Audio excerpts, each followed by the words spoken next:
Thank you. I guess I belong to one of those professions, or one of the few professions that can actually show you their work. A lawyer would bore you. I don't know, a doctor would probably gross you out. But at least with my work, I can entertain you a little bit. So thank you for indulging me in that. As you can see, and especially from Felix's amazingly inventive introduction, I think that's the most inventive introduction I've ever received, but it really proves my point that I have played every Latino stereotype except for the pregnant teenager. But, given the chance, please call my agent. I'm ready. It's such an honor. I am humbled by this attention. Although I do have to say, Mickey, that it did take you 7 years to invite an actor up here. So, I don't know. We'll have to talk about that later. But it is an honor to be here. I am honored. Acting is an elusive profession. And as you can see from my work, you can tell that in order to succeed the way I have, I think one of the most important attributes is flexibility, adaptability. I think it's the reason why, as a character actor in Hollywood, I have been as successful as I have been. And the key to that, and I will be repeating this later, the key to that is education. If I did not take the time to educate myself in my profession the way a lawyer or a doctor or an engineer or an architect educates themselves in their profession, I would not be where I am today. Because education gave me the initiative, the competitive edge to succeed.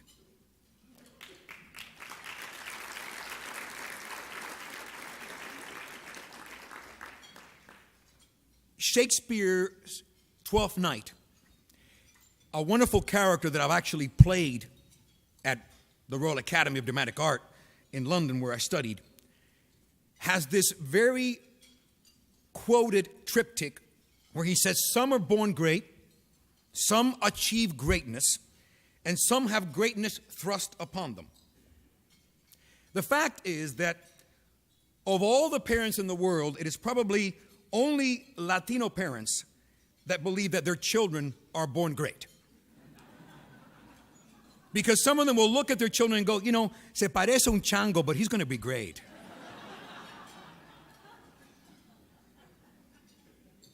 So unless you're the Dalai Lama or Jesus, chances are you were not born great.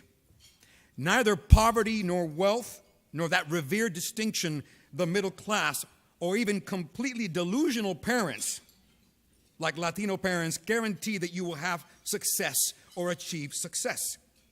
Greatness, defined as the fulfillment of one's potential, is only achieved the old-fashioned way. You earn it. Some have greatness thrust upon them, and that would be narrowly defined as the Cubans. Because for Cubans, if you did not achieve greatness, they would kill you. That's why we're called the Jews of the Caribbean. They set the bar. And I'm one of those. As an actor, you go through life as I have, with increasing recognizability. And I often speak to this particular phenomenon, and that is the act of recognition. It is a two-headed monster, two-sided coin. The fact that wherever we go, whether it's the subway or in the men's bathroom at a urinal, somebody says, I love your work. And then you run like hell. I have been privileged and humbled and mortified by a myriad of sightings, as we call it, recognition moments. One of the most common, and I think it's because celebrity creates a fog around actors, that when people see anyone that they think is famous, they get us confused. For example, I've had many a busboy come up to me and said, "Are you George Lopez?" I don't quite know how to respond to that, except that I said to him, "That's not really fair. I'm ugly, but I'm not that ugly." And then there are less humbling recognitions where another, probably valet, will come up to me and say, "Are you Antonio Banderas?" And that's when I kind of puff up a little and go, "Yes." "Would you like my autograph?" But I think the most significant moment for me of all of them, and this has to be pretty significant because it happens every day, and I love it. I love when people come up to me and they don't want to take my clothes off, thank God, because that would be painful for everybody. They basically want to thank me for my work. They say to me, "Hey, I love you. I love your work." That's the greatest compliment that an actor could receive. It's not about me. It's about my work. And that's what most gratifies me. But this particular recognition moment came during last-minute Christmas shopping in front of a beautiful store that we like to call in our neighborhood Target. And there is no French spoken there, mostly Spanish, at least in our neighborhood, Montebello. But what was interesting is that my son and I, Alex, and I were standing in front of the store, and we had this very short person. Now, let me say, if I call this person short, he has to be really short. I mean, he was a poster child for Chaparrito, okay? This guy comes up to me with bugging eyes, and he says to me, "Excuse me, but do you know who you are?"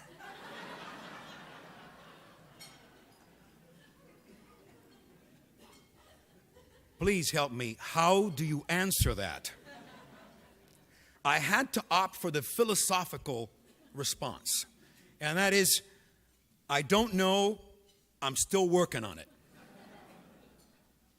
And my son said, "When is that, Dad? You've never changed since I've known you." But that's your son. I'm saying that to you today because that, I think, is the key to understanding what leadership is all about. To truly investigate, to truly acknowledge, to truly own who you are. I've often said to my acting students when I teach that the unexamined life, as Aristotle once put it, is not worth living. And that also applies to acting. And I don't mean just acting in front of a camera, at the stage, but also it applies to acting in life. The unexamined life is not worth acting.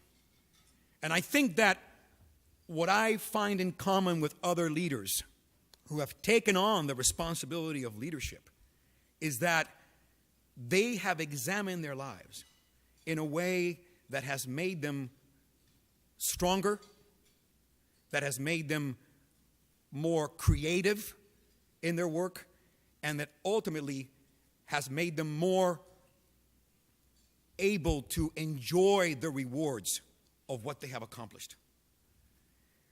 I want to share a little bit with you my story because, like many of you, I come from immigrant parents who came to this country and whose refugee immigrant realities define who I am today. You have to understand that I came home in Havana, Cuba in 1960, December 8th, actually. It was my mother's birthday. And she was born on the day of the Immaculate Conception. So that says a lot about me. I was born without original sin. What can I tell you? Her name was Concepcion, and on that fateful day, we came home from third grade in my case, first grade in my brother Victor's case. And without us knowing, she pulled suitcases out of the closet and said, "We're going to Miami for lunch." Since that date, I have accused my parents of being out to lunch for 50 years. It was the most radical, surprising upheaval of a change that I think any child can experience.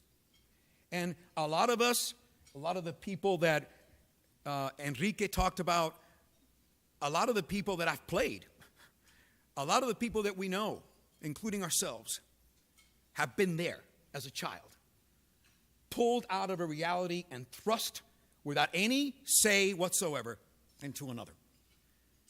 We landed in Miami, Florida, and thanks to the refugee center there, we experienced the gratitude,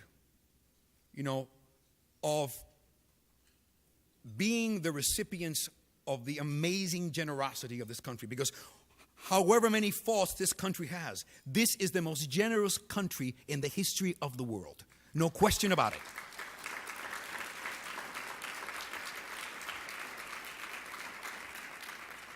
And so we were given a place to live, given clothes, and given food. We ended up in a house with another family. There was 5 of us because we had a child, another child, 9 months after we arrived. Somehow, something happened that first night in Florida after drinking too much rum, and we had a third brother.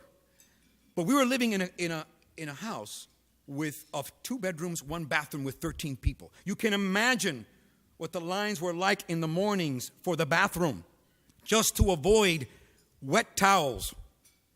There was more negotiation going on in that line than at the United Nations. I mean, anything to get ahead of the line and get out of there with warm water and a dry towel. We were also given stuff to eat from the refugee center. Powdered milk. I don't know if you've ever experienced the privilege of powdered milk, but anybody who has been on government subsistence has experienced this amazing phenomenon, and that is that there are more solids in the milk than there is liquid. And that is a memory that has stayed with me forever. We also experienced powdered eggs. Now, I don't know if you've ever experienced powdered eggs. Again, just like the milk, there's a grittiness to powdered eggs that is unusual and special. But I think the most memorable of the elements that we were given to eat for free was a wonderful product that represented our protein, the protein in our diet. And that was this wonderful product called Spam. I still have yet to understand what those little clear gelatin things are in there. I've got a feeling that for some reason they're somehow connected to racehorses. So I'm hoping that it did provide some protein. But Spam was the protein diet for Cubans in Miami. And I remember we were making fun because my mom, God bless her, would always try to disguise Spam in some way. She would make Spam omelets, Spam casseroles, Spam soups, Spam sandwiches, breaded Spam. Any way to change the taste. But we said, Mommy, there's no way you're going to get around it, because when you walked into a movie theater in Miami during that time, you could tell where the Cubans were sitting because you could smell the Spam. Why am I telling you this? Except maybe to ruin your lunch. I'm telling you this because those are the experiences and the memories that become a part of every immigrant in this country. That is a part of our parents' reality, that becomes a part of our reality, and that hopefully we can pass on to our children and have that reality be part of their heritage and their awareness. And it is the reason why, in many ways, I've been able to pull myself out of the doldrums, the depression stages of our lives, because all of us have been there. All of us who experience poverty, who experience need, who experience the less than feeling of being at the bottom of the feeder hierarchy. We have all those experiences. And how do we overcome them? How do we survive them? They become motivational factors. They become the source of humor. Humor, for me, is the antidote and the filter through which we were able to transform these immigrant experiences and make them a positive motivation and inspiration to achieve. That's why I share that with you, because I will never eat Spam again in my life. I don't care. I'll have a, Dunkin' Donut before I'll have Spam. So why am I telling you this? Is that in understanding who we are, in exploring who we are as an individual, in formulating who we are as a leader in our community, we need to be true to who we are. We need to look at ourselves. They say that the true leader speaks the truth and shares the love. You gotta give them the hard love by sharing the truth about yourself and not denying it, honoring it, owning it, using it as a motivator for yourself and others. And then you've got to share the love that is necessary to make things happen in our community, in our workplaces, in our families. I say that because that has been the key to my motivation to become more involved, not only in my community, but first of all, to experience the success of my work. I'll never be able to, in many ways, thank my parents for what they did for me. I'd like to dedicate today to them. I've lost both of them in the last 3 years. And that's another thing, that even though they're gone, I feel them a part of me more today than ever. They live within me. They are a part of me. As I know, a lot of you have lost yours or maybe are taking care of yours right now, because that's what happens to us when we get into our 50s. We become their caregivers, their support, their lifeline. And I want to dedicate today to them, because it was their tenacity, their faith, their belief in themselves and in us that have made our lives possible as they are today.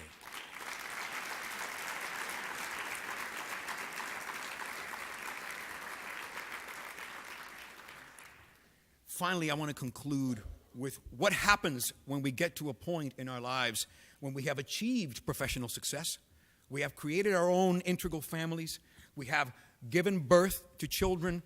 We have become responsible for their education. What has happened?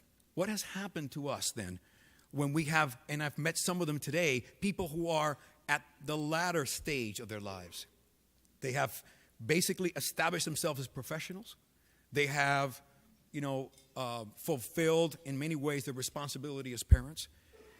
And now they're looking for other ways to become involved, to dedicate themselves.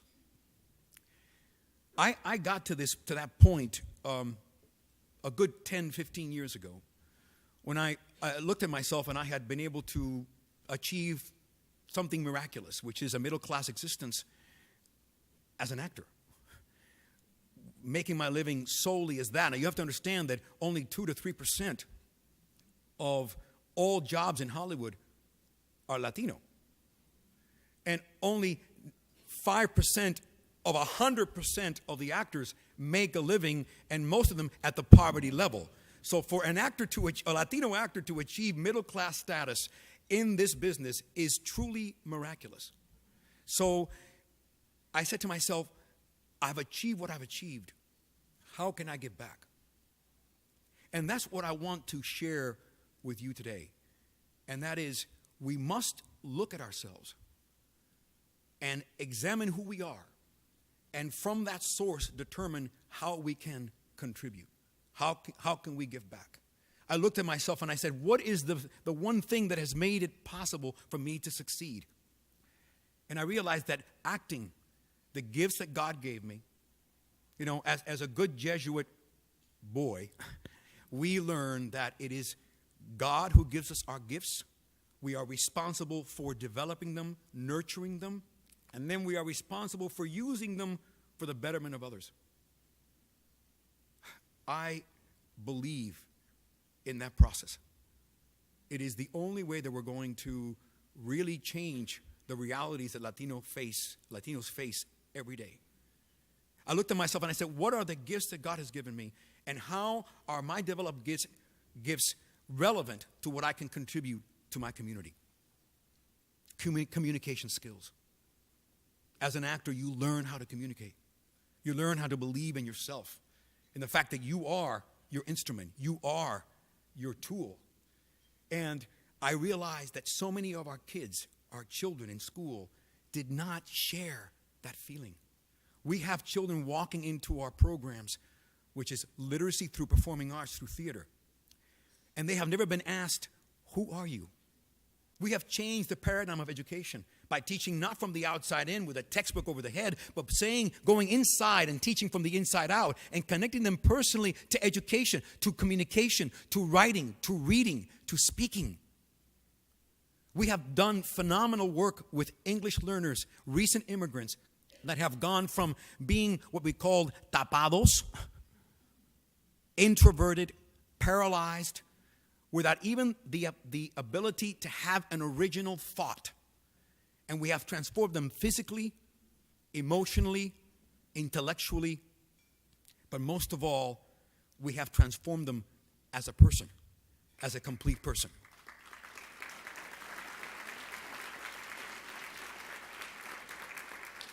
So I reiterate, you must be able to look into yourselves and say, how can I contribute to education? Education today is the most important civil rights issue of our time. We are miseducating our children. Our Latino kids, especially English learners, are 2 to 3 to 4 grades behind grade level. We are basically miseducating them right into prisons. California spends $12 billion in imprisonment, only $3 billion in education. We have to reverse that ratio. We have to reverse the ratio, and we're mostly saving Latinos if we're able to do that. So I ask you today to look into your hearts, look into your skills, look into your consciousness, and find a way to contribute to education financially, educationally, in any way you possibly can, because our people need you there more than anywhere else. Finally, I'd like to say that the last message that I want to leave with you is the message that obviously from a lot of our lives, it is not what happens to you. It is what happens in you as a result of what happens to you. So it is there that transformation takes place. It is there that we find our future. In not using what has happened to us as an excuse, but as an inspiration. In not using what has happened to us as an impediment, but as a motivational driving force. I see you today, and I see you as my heroes. I see people who I wished had been my mentors when I had no one to turn to, who have triumphed like me in spite and because of daunting struggles that resulted in hard-earned accomplishments, who have been transformed and even purified by sorrows and by joys and by a relentless belief in themselves. And I am proud of all of you, of all that you've experienced, and of the fact that you are still here, that you are here today, and that we're all here together. We have survived, and we're together once more to celebrate that survival and to work together towards the future and to dance together that cha-cha-cha we call life, because we bring that joy of life to life, and we can bring that joy of life to a lot of our children and a lot of our communities who desperately need it. Yes, we have all changed dramatically through it all, And yet when I look deep enough, I still see myself in you. The same fulanito and fulanita from my barrio that made me laugh and feel alive and made me feel proud of who I was and made life a little easier. Your love for yourselves, because it takes self-love to succeed. Pride in who you are has inspired me and allowed me to become who I am today. Our shared identity is forever engraved in my heart, empowering me forward to keep carving a wider and easier path of success for more Latino leaders who will ensure a future where promise can become a reality for all of our children. Les agradezco por ser quienes son y los quiero mucho por siempre, por eso. Gracias.